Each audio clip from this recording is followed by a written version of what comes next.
ఏమ్మా అలంకరణ పూర్తయిందా? మీరంతా ఒకసారి బయటకు వెళ్ళండి. అలాగే పదండి వెళ్దాం. రామ్మా, రా తల్లి, కూర్చోమ్మా. చూడు తల్లి, మీ భార్యాభర్తల జీవితానికి ఇది తొలి రోజు. కట్నం కింద ప్రతి తల్లిదండ్రులు సారే చీరా ఇస్తారు. కానీ అంతకంటే విలువైన 6 సూత్రాలు మా అమ్మ నాకు చెప్పింది. వాటితోనే నా సంసారాన్ని స్వర్గంగా మార్చుకోగలిగాను. ఆడదాని కాపురం బాగుండాలన్నా, భ్రష్టు అవ్వాలన్నా అది తన మొగుడు తన చెప్పు చేతిలో ఉంచుకోగలిగినప్పుడే సాధ్యమవుతుంది.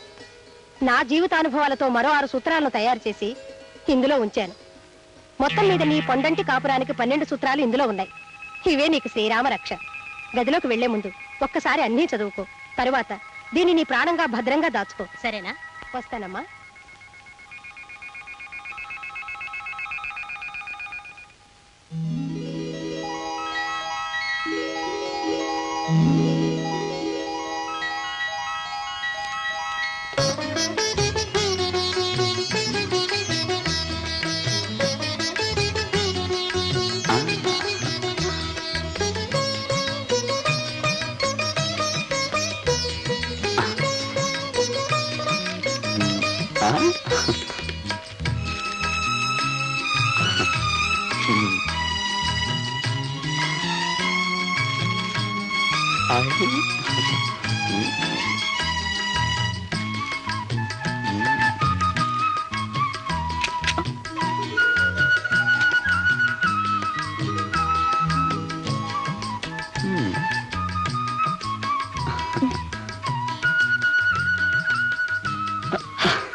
తర్వాత తాగుతా.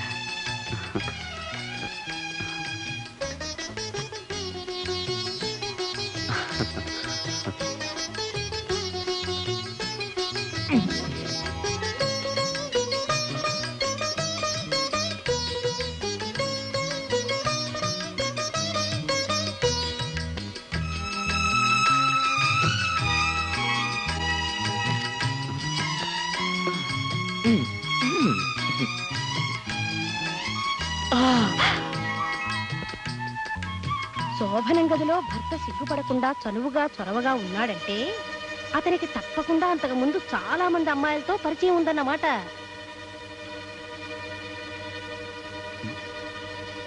ఏమిటి అలా చూస్తుండిపోయావు?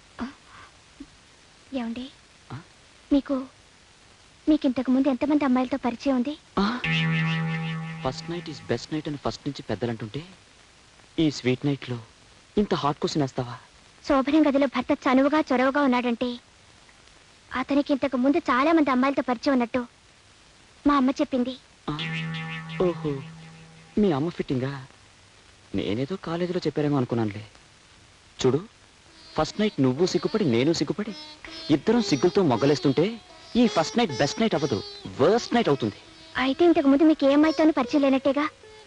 ఒట్టేసి చెప్పండి. నా క్యారెక్టర్ గురించి ఒట్లు వేయడం, తహసీల్దార్ సర్టిఫికెట్లు తేవడం ఇవన్నీ బ్లడీ ట్రాష్. వర్షం గురించి కథ రాసేవాడు వర్షంలో తడుస్తూ రాయనక్కర్లేదు కదా? అవును. అలాగే శోభనం రాత్రి గురించి తెలుసుకోవడానికి పెళ్లికి ముందు శోభన సీనుల్లో పాల్గొనక్కర్లేదు. ఎన్నో సినిమాల్లో శోభన సీన్లు చూపించారు. సినిమాల వల్ల విజ్ఞానం కలకపోయినా ఇలాంటి విషయాలు బాగా తెలుస్తాయి.